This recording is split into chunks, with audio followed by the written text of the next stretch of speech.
খোসা এখানে আমি কুচি কুচি করে কেটে নিয়েছি। সাথে নিয়ে নিয়েছি কাঁচা লঙ্কা, আদা আর ছোলা ভাজা।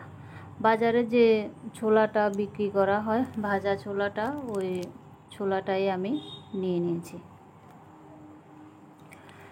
এখন একটা কড়াই বসিয়ে দিলাম। কড়াইতে দিয়ে দিয়েছি সর্ষের তেল, যেহেতু ভর্তা সর্ষের তেল দিয়েই করতে হবে। তেলটা গরম হয়েছে, এখন দিয়ে দিচ্ছি গোটা জিরে। গোটা জিরে দিয়েও করা যায়, আবার কালো জিরে দিয়েও করা যায়।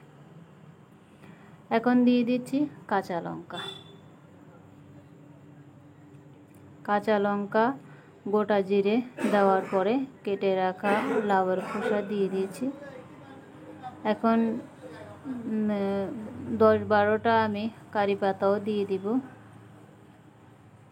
আদাটাও দিয়ে দিয়েছি।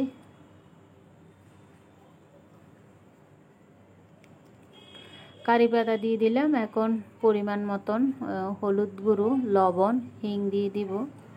নিরামিষ যে কোনো ভর্তার মধ্যে কিংবা তরকারির মধ্যে যদি হিং দেওয়া হয় খেতে ভালো লাগে। হিংটা দিয়ে দিলাম। এখন নেড়ে চেড়ে ঢাকা দিয়ে ভাজিটা করে নেব। খেতে ভালো লাগে। টমেটো দিলে একটু স্বাদটা একটু বেশি লাগে। টমেটো নেই, তাই আমার ঘরে যা ছিল তা দিয়ে আমি ভর্তাটা আজকে করে নিচ্ছি।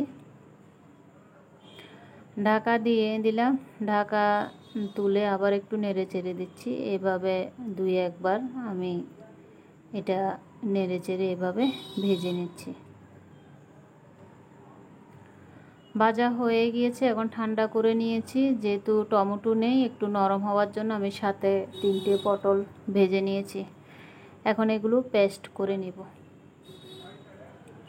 লবণ দিয়ে দিব। লবণ যেহেতু আমি ভাজার মধ্যে দিয়েছি, এখানে আর একটু লবণ লাগবে। আর আপনারা যদি পরোটার সাথে এটা খেতে চান তাহলে সাথে অবশ্যই একটু দই দিয়ে দিবেন। এর সাথে যদি একটু দই দেওয়া যায় আর একটু টমেটো দেওয়া যায় তাহলে পরোটার সাথে খেতে দারুণ লাগে।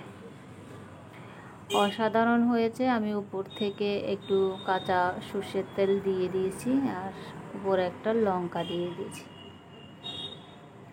অসাধারণ হয়েছিল খেতে। আপনারা একবার বাড়িতে ট্রাই করে দেখবেন।